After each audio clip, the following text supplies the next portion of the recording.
Magandang gabi mga kahuwan, narito na ang weather forecast for today. Intertropical Convergence Zone o ITZZ patuloy pa rin nakakaapekto sa buong bahagi ng Mindanao at sa Palawan. Ngayong gabi, ITZZ yung magdudulot ng maulap na kalangitan at may mga kalat-kalat na mga pag-ulan, mga pagkidlat at pagkulog sa may bahagi ng Bangsamoro, Zamboanga Peninsula at sa Northern Mindanao. Samantalang easterlies naman o yung mainit na hangin mula sa dagat Pasipiko nakakaapekto lalo na dito sa may eastern section ng Luzon at Visayas na kung saan ngayong gabi magdadala rin ito ng mga mahina hanggang sa katamtaman ng mga pag-ulan at may kasama rin mga pagkidlat at pagkulog lalo na sa bahagi ng Aurora, Quezon, Camarines Norte, pati na rin dito sa Eastern Samar at sa may Southern Leyte. Doble ingat po sa ating mga kababayan dahil kung minsan malakas yung mga pag-ulan po dyan at posible ito magdulot ng mga pagbaha at mga pagguho ng lupa. Dito naman po sa Metro Manila, pati na rin sa nalalabing bahagi pa na ating kapuluan, ay posible ang bahagyang mauhulap hanggang sa maulap na kalangitan ngayong gabi na kung saan makakaranas pa rin po tayo ng mga isolated o yung mga panandaliang buhos sa mga pag-ulan dala nga nitong localized thunderstorm. Sa kasalukuyan, wala naman tayong minomonitor na LPA or bagyo na posible makaapekto sa ating bansa for the next 3 to 5 days.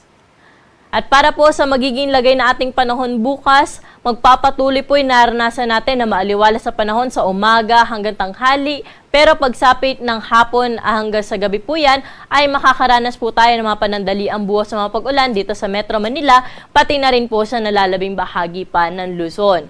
At pwede po natin i-monitor yung ating mga thunderstorm advisory na pinalalabas po natin sa ating social media accounts at pinapost na nga rin po natin ito sa ating website. Dito po sa Metro Manila bukas, may kainitan pa rin yung tanghali natin, naabot pa rin sa 34 degrees Celsius yung pinakamataas sa temperatura. Tagaytay, 23 to 32 degrees sa agwat ng temperatura bukas. Sa Baguio City, 18 degrees ang minimum temperature natin at 25 degrees naman ang maximum temperature. Sa bahagi ng Lawag, mainit pa rin po sa 34 degrees na maximum temperature, habang 35 degrees Celsius naman ang inaasahan sa bahagi ng Tuguegarao City. Sa may Legazpi City, maglalaro sa 25 hanggang 33 degrees Celsius ang agwat ng temperatura. Sa may Kalayaan Islands, 26 to 32 degrees Celsius agwat ng temperatura bukas at sa Puerto Princesa, 25 to 33 degrees Celsius. Dumako na po tayo sa magiging lagay na ating panahon sa buong bahagi ng Visayas at sa Mindanao bukas. Mababa ang tsansa ng mga pag-ulan dyan pero pagsapit ng tanghali hanggang gabi na po ito ay tuloy-tuloy na magkakaroon po tayo ng maulap na kalangitan at may mataas na tsansa na po ito ng mga may hina hanggang sa katamtaman ng mga pag-ulan. May mga babala o mga rainfall advisories o mga thunderstorm advisories po tayong pinalalabas sa ating mga social media accounts. Kaya kung sakaling lalabas po tayo ng ating mga tahanan, ay pwede po natin itong bisitahin para handa po tayo kung may mga pag-ulan po tayong inaasahan sa mga lugar na ating pupuntahan. Temperatura na po natin bukas sa bahagi ng Iloilo ay 25 to 32 degrees Celsius.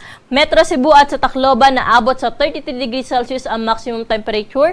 Sa Cagayan de Oro naman, 25 to 32 degrees at may kainitan sa Metro Davao, 34 degrees Celsius ang maximum temperature. Samantala sa Zamboanga, 25 hanggang 33 degrees Celsius ang agwat ng temperatura. Sa mga kababayan naman ho natin na maglalayag, wala pa rin ho tayong nakataas na gale warning sa anumang baybayin ng ating karagatan, kaya malaya po sila makakapalaot sa anumang bahagi po ng ating baybaying dagat. At generally, magiging banayad hanggang sa kwantaman lamang ang mga pag-alon sa ating karagatan. At ang araw po natin dito sa Kamaynilaan ay lulubog sa gap na 6:30 ng gabi at muli po itong sisikat bukas ng 5:32 ng umaga.